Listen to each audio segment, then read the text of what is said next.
Dr. Mollie Marti, and welcome to Resiliency Matters. Today's special edition features Jennifer Null, a therapist and clinical supervisor at Tanager Place, a behavioral health organization. Today, we are sharing highlights of Jennifer's workshop on compassion fatigue at the recent Trauma and Resiliency Symposium, co-sponsored by the National Resilience Institute and Tanager Place. Listen in, and I will be back with Resilience Tool number 1. What is compassion? We give compassion, we feel compassion all the time. That's probably why you're all here, right? You feel compassion towards others in some capacity. You've pursued a life of this, whether it's helping others, whether it's raising children, whether it's being a family member and seeing and feeling compassion. These are my favorite definitions of compassion because I feel like it gives us the real feeling and the imagery that goes along with it. Compassion is what allows us to respond to pain. It's through the compassion that our lives become an expression of what we understand, care about, and value. A compassionate heart arises from seeing the truth of suffering and opening to it. It's a sympathetic consciousness of others' distress, along with the desire to alleviate it. That's so beautiful, but yet when I think about that, wow, that's a really high expectation, right?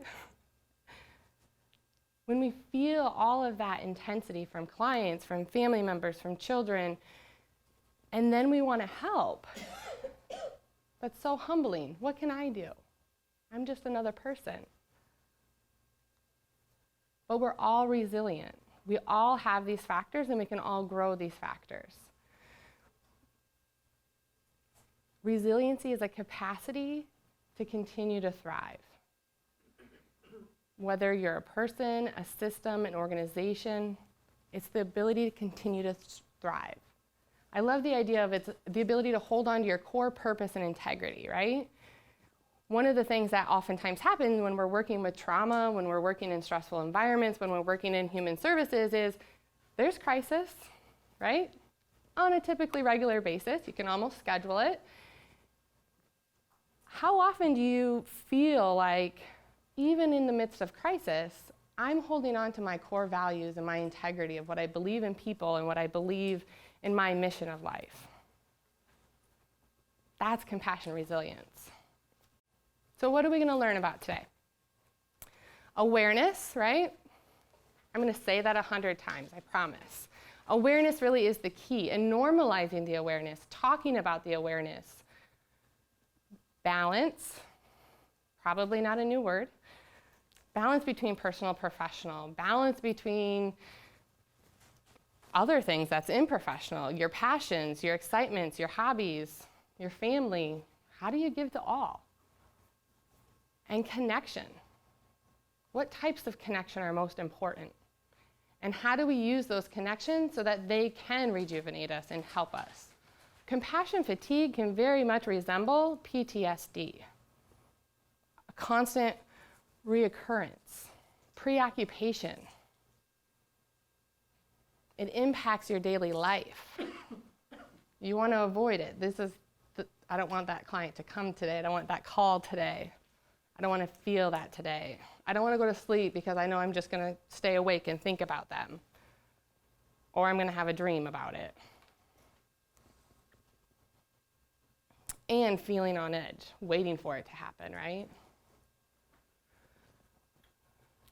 Oftentimes this comes when we're not giving ourselves enough compassion, enough self-care, and we just keep piling things on, right? Busyness, right, is an addiction just like anything else. And being busy can oftentimes help us numb the things that we don't want to feel. Feels a lot better to check some things off a to-do list than to think about how sad I am about what I heard yesterday. So secondary trauma, this really is the experience of when you have a client, when you have a loved one, when you have a friend, whomever it might be, that has experienced a trauma, and you hear about that trauma, or you work with them in that trauma, and then that trauma feels real to you.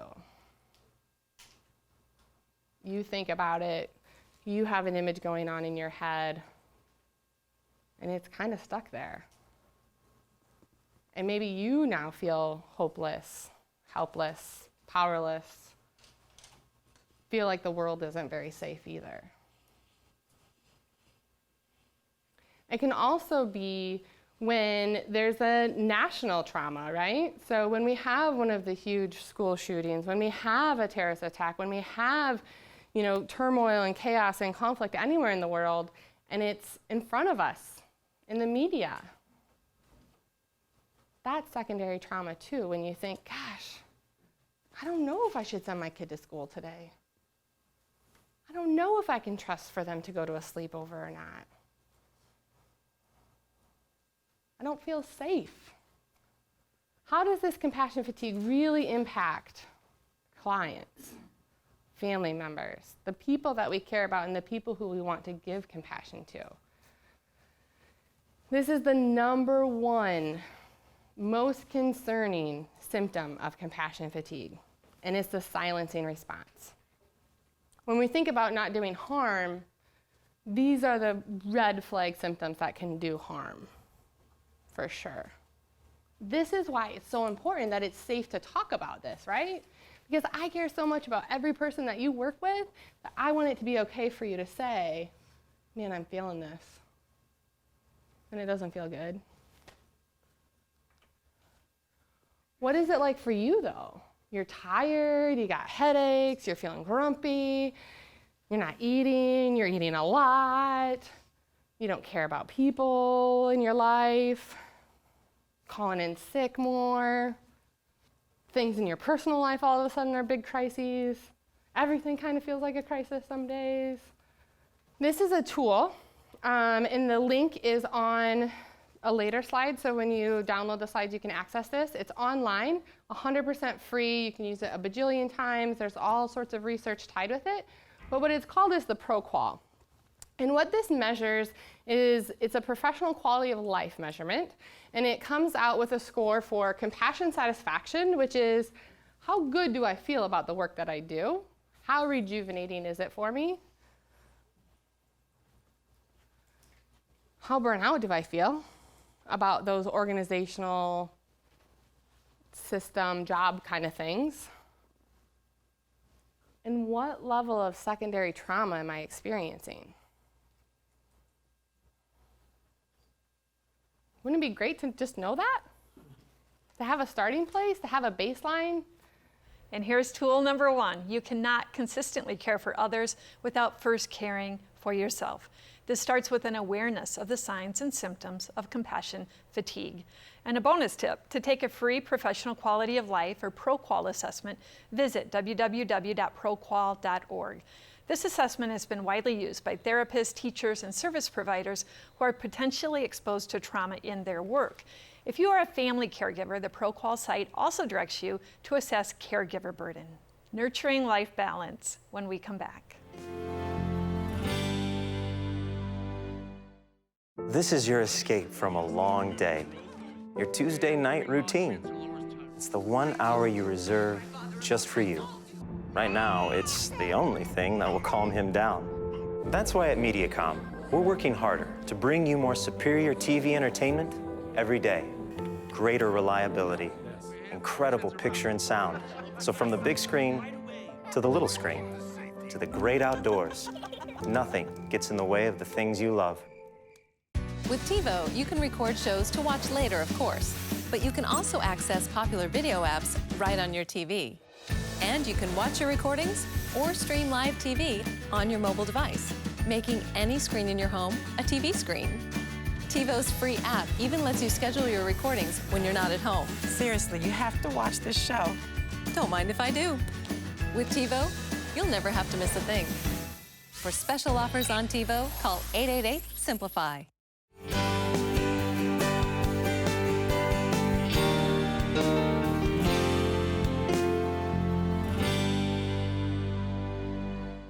Welcome back to this special edition of Resiliency Matters.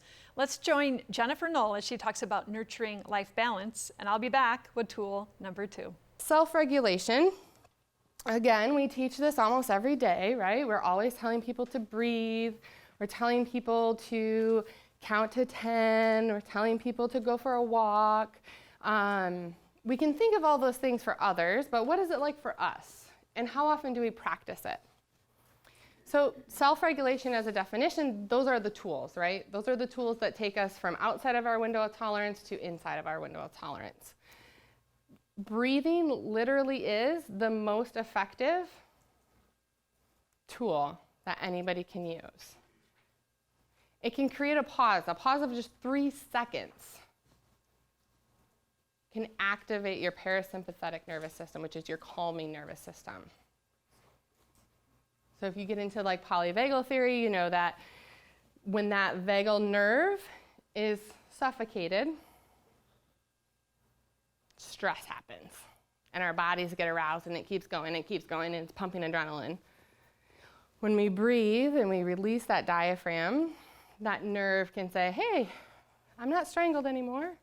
We could probably calm down a little bit. And the more we do that, the stronger that message gets.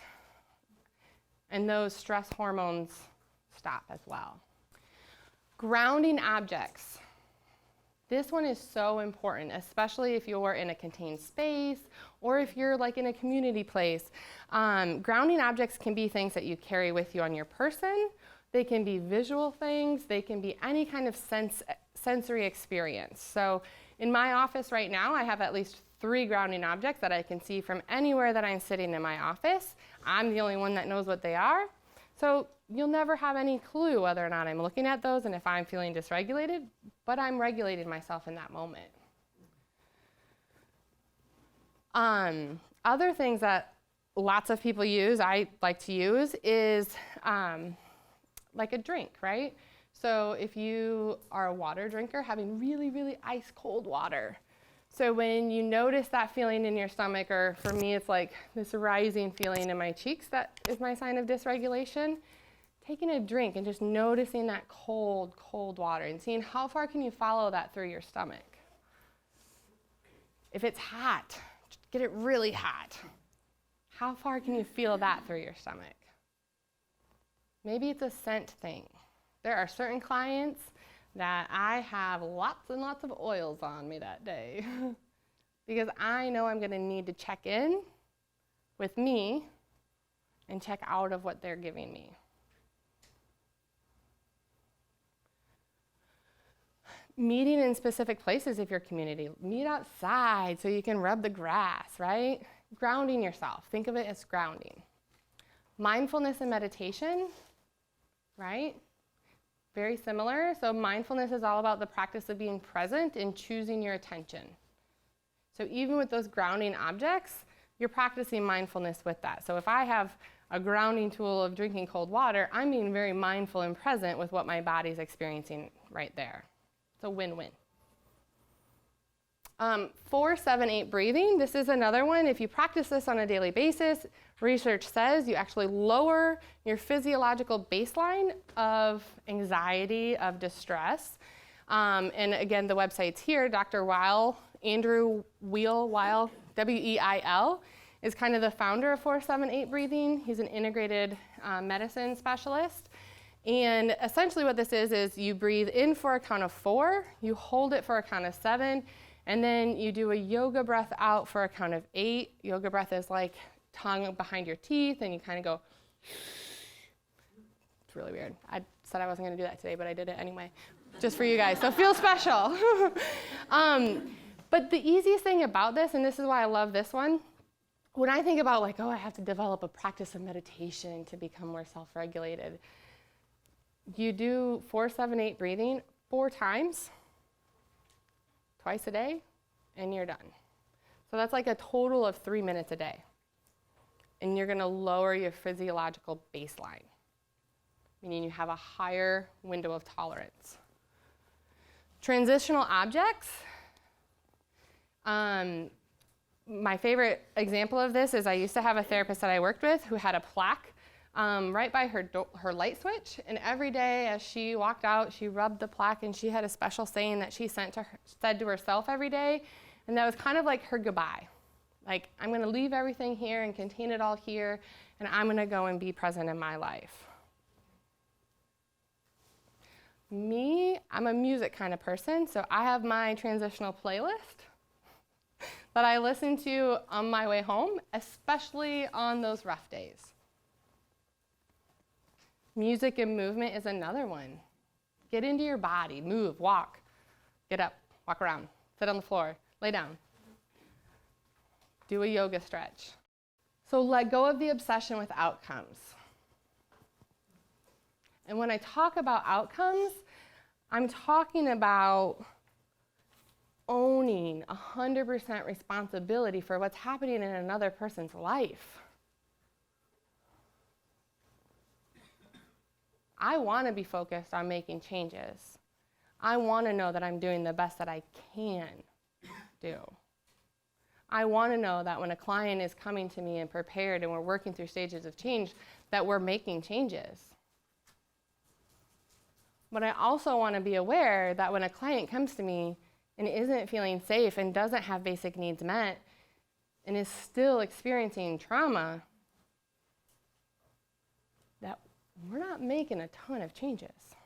There's not capacity. But what there's capacity for is compassion, acceptance, relation, connection, belonging.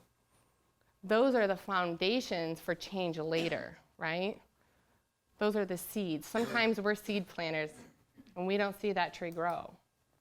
Mr. Rogers has become one of my grounding people when I think about maturation.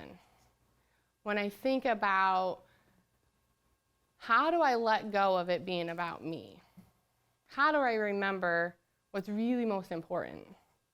And what's really most important to me is that kids know that they are special and unique and lovable just because they're here. Find your tools. The reason I share this is because for me, this is what I go to. When I start believing in all those myths, when I start believing I'm not enough, I say, you know what? I really love kids. And I know that when a kid's with me, they feel that. And that's enough for me today. Find those tools that you can use. Resilience tool number 2, nurture life balance by practicing self-regulation skills, including breathing, grounding, movement, and finding ways to keep perspective. The types of connection that most powerfully refuel you? Stay with us.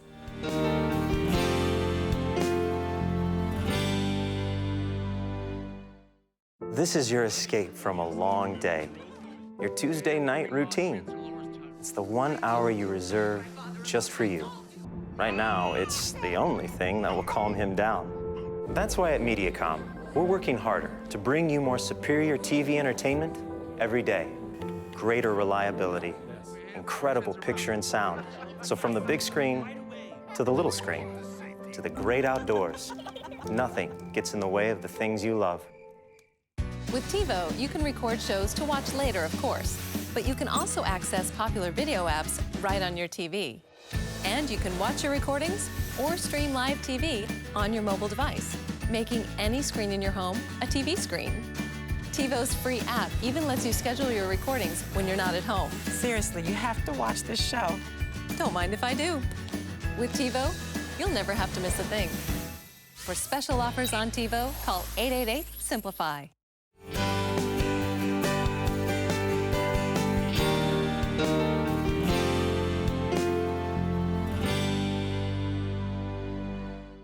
Welcome back to Resiliency Matters. Today we're learning about compassion fatigue. Join the special presentation by Jennifer Null, and I'll be back with your final takeaway. Connection. Seems really basic, right? Yep, gotta have family and friends, gotta talk to them every now and then, gotta hang out with people. It's more intense than that. Connection really is about feeling a mutual support, feeling cared about by colleagues, coworkers, supervisors, organizations, families, friends. What do we have to do with that, though? Make it safe. Make it open. Talk about compassion fatigue. When you come and you tell me that you just heard this really big story I'm going to say, and how are you doing? What was that like for you? What do you feel right now? What do you need right now? And there's no judgment in that. It's okay. It doesn't mean you're not good enough. It doesn't mean you don't know what you're doing. It means you're a human. And you have emotions, and I'm happy. I'm happy that you're a human and have emotions. It means that we're going to build support plans together. So those that I work closest with, those that I have trust with on a different level, they know things about me. When I share one of my stories, or when I come out of a client session or working with a staff and I say, like, I'm so dysregulated right now. Here's what I'm feeling. Here's what I'm thinking. Here's how I'm beating myself up. They can look at me and say, Jen, you're good enough. It's okay. Right? They can support me. And when we do clinical supervision groups, it's okay to just say, like, man, this is a really hard case. I have no idea what to do to help them. I feel like I can't even help them. And it's okay to say, I'm so frustrated with this client right now. They have so much potential, and they're not using any of it. Because guess what? That might be a red flag for me. That might say, like, oh, wow, you're feeling really kind of almost angry with that client. What's going on for you? Why?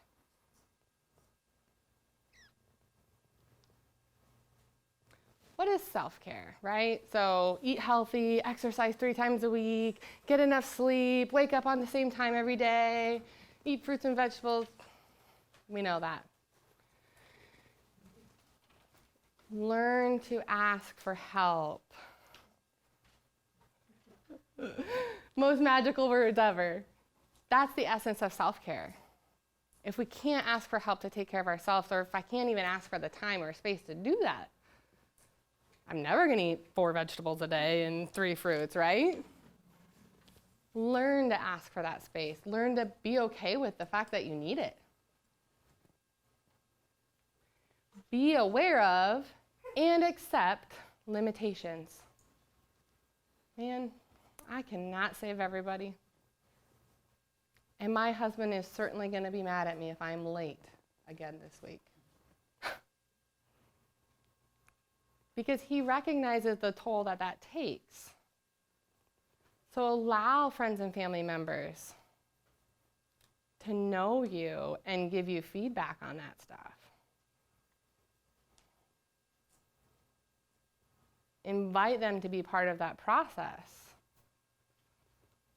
We developed a rule at my house, and we kind of go back to this rule every 4 months probably, because then we lose it, just like everything else, consistency. That when you get home, you put your cell phone away. And then you can have it again in the morning.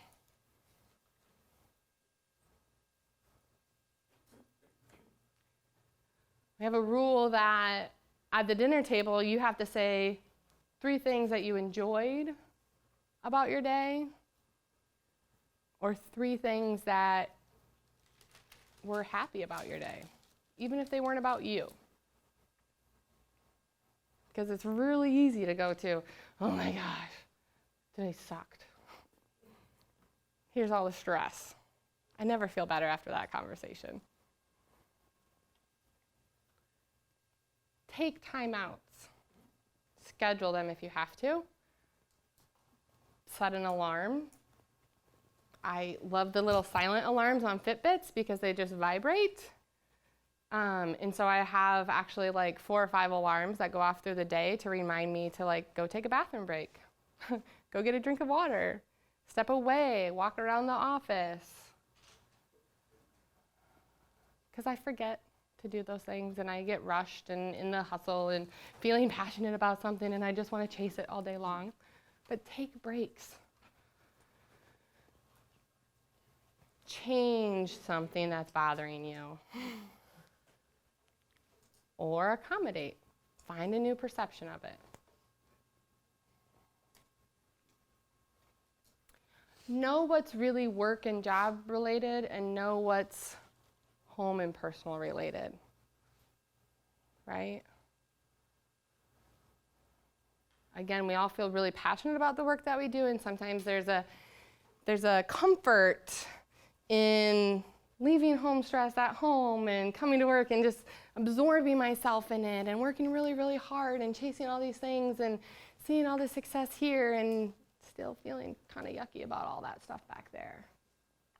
That only lasts for so long, and then I'm going to start feeling a little resentful over here because I'm giving everything here. You have to balance that and know about it. And then, of course, the eating, sleeping, exercising, right? I want you to be really healthy. I want you to be really happy as a person and as a staff member and as a helper in this field. And for anybody familiar with RAP planning, let's do this. What can I look out for signs that you're struggling? I have one staff right now, and first week she was there, I said, tell me how I know when you're feeling overwhelmed. And she said, well, I stopped doing yoga. And about 3 months in, 2 or 3 weekends went by, and she wasn't doing yoga, she was staying home to sleep in.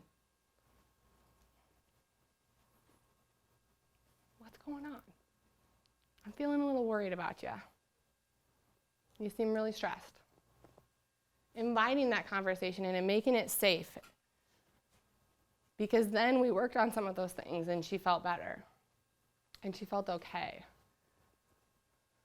Especially if you're in a place of the beginning of your career or you work with lots of people who are in the beginning of your career, I want those interns to keep every ounce of passion that they have for the work that they're choosing to do. And making it safe to talk about the hard stuff that happens in our world is how we do that.